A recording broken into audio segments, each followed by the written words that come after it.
Fish जो है एक ऐसा ऑर्गेनिज्म है, वर्टिब्रेट है ऐसा, जिसकी एक बैकबोन होती है, ठीक है, रीढ़ की हड्डी होती है, फिन्स होता है यानी फेफड़ों की जगह सांस लेने के लिए और तैरने वगैरह के लिए फिन्स एंड गिल्स होते हैं।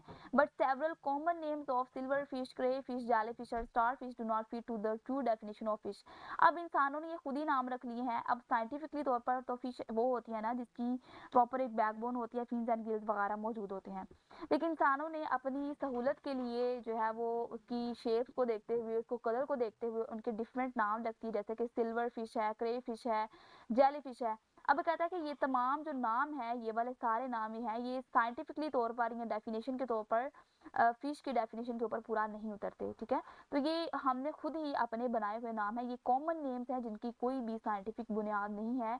ये सारे सिल्वर, क्रे, जेली, स्टार, ये सारे कॉमन नेम्स हैं जिनकी कोई भी साइंटिफिक बेस नहीं है, जो कि बाद में लोगों के लिए कन्फ्यूजन पैदा कर देते हैं एंड हर कोई अपनी मर्जी से जो मर्जी नाम लेकर पुकार सकता है। तो इनकी कोई भी साइंटिफिक बेस नहीं है। तो साइंसदानों ने जो है वो बाइनोमियल नोमेनक्लेचर सिस्टम को यूज करते हुए ऐसे तमाम ऑर्गेनिज्म को ऐसे ऐसे नाम दिए जो कि साइंटिफिकली तौर पर प्रूव थे और उनकी करेक्टरिस्टिक के हिसाब से उनके ऊपर पूरा उतरते थे। और उन्होंने बिल्कुल एक ऐसी लैंग्वेज यूज़ की जो कि तमाम वर्ल्ड के जो साइंटिस्ट हैं वो उसको यूज़ कर सकते थे। तो यहाँ तक हमारी इसकी सिग्निफिकेंस कंप्लीट हुई। अब हम चलते हैं इसके रूल्स की तरफ, यानी कि अब रूल्स हमें ये बताते हैं कि साइंसदानों ने रैंडमली ऑर्गेनिज्म के नाम नहीं रख दिए, बल्कि कुछ रूल्स थे, कुछ ऐसी बातें थी जिनका ख्याल रखते हुए उन्होंने हर ऑर्गेनिज्म को उसका एक साइंटिफिक नेम दिया। हम इसको रूल्स को पढ़ लेते हैं। यहाँ पर उसने हमें चंद 6 रूल्स बताए हैं एंड इसको देखते हुए हमें ये अंदाज़ा हो जाएगा कि साइंसदानों ने किस तरह से उनके नाम रखे। सबसे पहला वाला पॉइंट है हमारे पास, for scientific naming words are taken from the Latin language. सबसे पहला और इम्पॉर्टेंट पॉइंट ये है कि अब लैंग्वेज कौन सी चूज़ करनी है। लैंग्वेज चूज़ करना उनके लिए एक बहुत बड़ा एक रेड पॉइंट था एंड अगर वो किसी भी कंट्री की लैंग्वेज को यूज़ करते तो बाकी कंट्रीज़ को ये इतराज़ होना था कि ये उन फलां कंट्री की लैंग्वेज को उन्होंने अडॉप्ट कर लिया। तो उन्होंने साइंटिस्ट ने मिलकर एक ऐसी लैंग्वेज को चूज़ किया जो कि बिल्कुल डेड लैंग्वेज थी, जो कि किसी भी कंट्री के अंदर बोली नहीं जाती थी। एंड वो लैंग्वेज कौन सी थी? That is the Latin language. Latin language ऐसी लैंग्वेज है जो कि अब डेड हो चुकी है। दुनिया में किसी भी कंट्री के अंदर कोई भी जो ग्रुप है, ग्रुप ऑफ पीपल इसको यूज़ नहीं करते। सो इस लैंग्वेज को यूज़ किया गया ताकि लोगों को कोई भी इतराज़ ना हो एंड ये किसी भी ग्रुप ऑफ पीपल को, किसी भी कंट्री को ये फेवर नहीं करती। सेकंड वाला पॉइंट है यहाँ पर हमारे पास, every scientist name have the 2 parts. जैसे कि हम ऊपर भी पढ़ चुके हैं कि हर साइंटिफिक नेम का 2 पार्ट्स होने चाहिए। ये उसका एक रूल सेट कर दिया गया कि हर नाम का, हर नाम चाहे वो छोटा ऑर्गेनिज्म है, बड़ा ऑर्गेनिज्म है, मोटा है, चौड़ा है, जो भी है, उसका साइंटिफिक नाम है वो 2 हिस्सों पर मुश्तमिल होना चाहिए। पहला जो है वो जेनस होना चाहिए, ठीक है, एंड उसके बाद जो है वो स्पीशी होनी चाहिए। पहला नाम उसकी जेनस को जाहिर कर रहा हो एंड दूसरा जो है वो उसकी स्पीशी को जाहिर कर रहा हो। Third important point is that कि every scientific name should have to be unique because the same name can not be used for naming 2 different organism. अब थर्ड इंपॉर्टेंट पॉइंट इसका क्या है, रूल के अंदर रूल सेट कर दिया गया कि हर साइंटिफिक नाम जो है वो यूनिक होना चाहिए, अलग थलग होना चाहिए, क्योंकि एक ही नाम को हम 2 दफ़ा यूज़ नहीं कर सकते 2 ऑर्गेनिज्म के लिए, 2 डिफरेंट। फॉर एग्जांपल जैसे अब एक चीता है एंड दूसरा जो है वो शेर है, तो हम इन दोनों को शेर नहीं कह सकते या हम इन दोनों को चीता नहीं कह सकते। इन दोनों के 2 डिफरेंट ही नेम रहेंगे। सो यही ये बात यहाँ पर बताई जा रही है कि उनके जो साइंटिफिक नेम है ना, वो दोनों के डिफरेंट डिफरेंट होंगे, यूनिक होंगे, क्योंकि एक ही नाम जो है वो 2 हम डिफरेंट ऑर्गेनिज्म के लिए यूज़ नहीं कर सकते। ये एक रूल था कि हर एक ऑर्गेनिज्म को उनका यूनिक नेम ही मिलना चाहिए। Fourth important point is that के the first part of the name, genus name, should begin with the capital letter. अब यहाँ पर फोर्थ वाला पॉइंट ये है कि जो जेनिस है ना, यानी जो फर्स्ट वाला पॉइंट है ना, उसका जो फर्स्ट वाला लेटर है वो कैपिटल होना चाहिए। दैट इज वेरी इंपॉर्टेंट कि कैपिटल होना चाहिए। एंड सेकंड वाला जो पार्ट है ना, स्पीशी का जो पार्ट है ना, उसके सारे लेटर जो है वो स्मॉल होने चाहिए। अब ये हम यहाँ पर देख लेते हैं। जैसे कि यहाँ पर हमने ऊपर ब्लॉक पढ़ा, तो इस ब्लॉक में आप लोग देख सकते हैं, स्टूडेंट क्लियरली नज़र आ रहा है कि जो हमारे पास यहाँ पर जैसे मैंने अभी आपको बताया कि जो यहाँ पर है ना, जैसे कि हम होमो सैपियंस को ही ले लेते हैं, तो होमो जो है, homo that is the genus and species is the sorry sapiens जो है वो स्पीशी को जाहिर कर रहा है एंड होमो जो है ये जाहिर कर रहा है जेनस को। तो हमने जैसे कि अभी भी पढ़ा कि जो जेनस होगा ना, उसका जो फर्स्ट लेटर होगा ना, वो हमने उसको कैपिटल ही लिखना होगा। जैसे कि अब पैंथेरा है, तो पैंथेरा जो है that is the genus and genus का फर्स्ट वाला लेटर जो है हमने उसको कैपिटल करके लिखना है।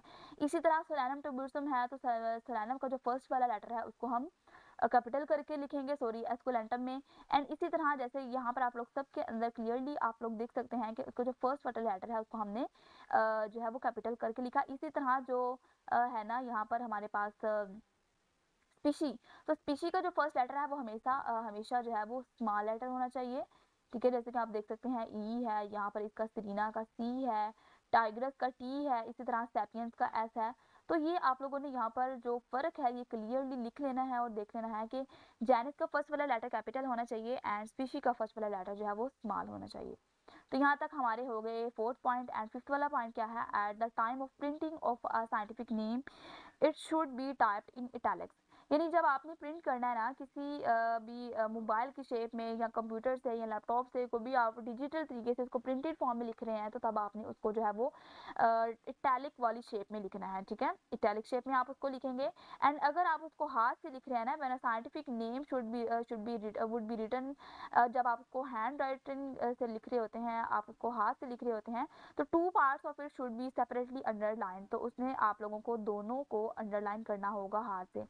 फॉर एग्जाम्पल अब मैं यहाँ पर आप लोगों को एग्जांपल दे देती हूँ, जैसे कि मैंने ह्यूमन बीइंग का जो साइंटिफिक नेम है ना होमो सैपियंस, मैं उसको हाथ से लिख रही हूँ, ठीक है। तो आप लोग ये देखिए कि मैं उसको हाथ से लिख रही हूँ, तो हाथ से लिखने के बाद मैं क्या करूँगी, सॉरी हाथ से लिखने के लिए मैं क्या करूँगी कि मैंने उसका हाथ से नाम लिख लिया एंड लास्ट में मैं आकर इन दोनों के नीचे जो है वो लाइंस लगा दूंगी, ठीक है, उनको अंडरलाइन कर दूंगी ताकि पता चले, क्योंकि ये एक रूल सेट कर दिया गया है ना कि अगर आपने उसको लिखना है प्रिंटिंग फॉर्म में लिखना है, डिजिटल फॉर्म में लिखना है, तो फिर आप जो है वो इटैलिक्स का फॉर्म को यूज़ करेंगे। एंड अगर आप हाथ से उसको लिख रहे हैं तो फिर आप सेपरेटली अंडरलाइन करेंगे। So these are the 6 rules के जो आप लोगों ने बाइनोमियल नोमेनक्लेचर को रखते हुए इस चीज़ का ख्याल रखना है कि क्या करना है, लैटिन लैंग्वेज को चूज़ करना है, 2 पार्ट्स होने चाहिए, हमेशा एक पार्ट नहीं होना चाहिए। और पहला जो है वो जेनिस को शो करना चाहिए एंड दूसरा जो है वो स्पीशी को शो करना चाहिए। तीसरा इंपॉर्टेंट पॉइंट क्या है कि हर नाम यूनिक होना चाहिए, दो डिफरेंट ऑर्गेनिज्म का कभी भी सेम नाम नहीं होना चाहिए। Fourth important point is that के जेनिस जो है वो उसका जो कैपिटल लेटर से स्टार्ट होना चाहिए एंड जो स्पीशी है वो स्मॉल लेटर से स्टार्ट होना चाहिए। Fifth important point is that कि अगर आप इसको प्रिंटिंग फॉर्म में लिख रही हैं, डिजिटल फॉर्म से लिख रहे हैं, कंप्यूटर से लैपटॉप से टाइप कर रहे हैं, तो फिर आप उसके लिए इटैलिक फॉर्म को यूज़ करेंगे। इसी तरह 6 पॉइंट ये है कि अगर आप उसको हाथ से लिख रही हैं तो आपने उनके दोनों जो सेपरेटली पार्ट्स हैं ना उनको आप अंडरलाइन करेंगे प्रॉपर्ली तरीके से, ठीक है। तो यही थे हमारे पास यहाँ पर इसके 6 इंपॉर्टेंट पॉइंट्स। आई होप कि ये वाले आपको अच्छी तरीके से समझ आ गए होंगे। इसकी डेफिनेशन, इसका जो ये वाला ब्लॉग था, सिग्निफिकेंस के कुछ पॉइंट्स थे एंड रूल्स के पॉइंट थे, बहुत अच्छी तरीके से समझ आ गए होंगे। फिर भी आपकी कोई क्वारी हुई तो कमेंट सेक्शन में लाजमी पूछेगा। उम्मीद है ये वीडियो आपको अच्छी लगी हुई हो। इसको लाइक कीजिए, अपने दोस्तों के साथ शेयर कीजिए और एक प्यारा सा कमेंट लिखना मत भूलिएगा और हमारे चैनल को सब्सक्राइब करना तो कभी भी मत भूलिए। मिलते हैं नेक्स्ट वीडियो में, तब तक के लिए अल्लाह हाफिज़।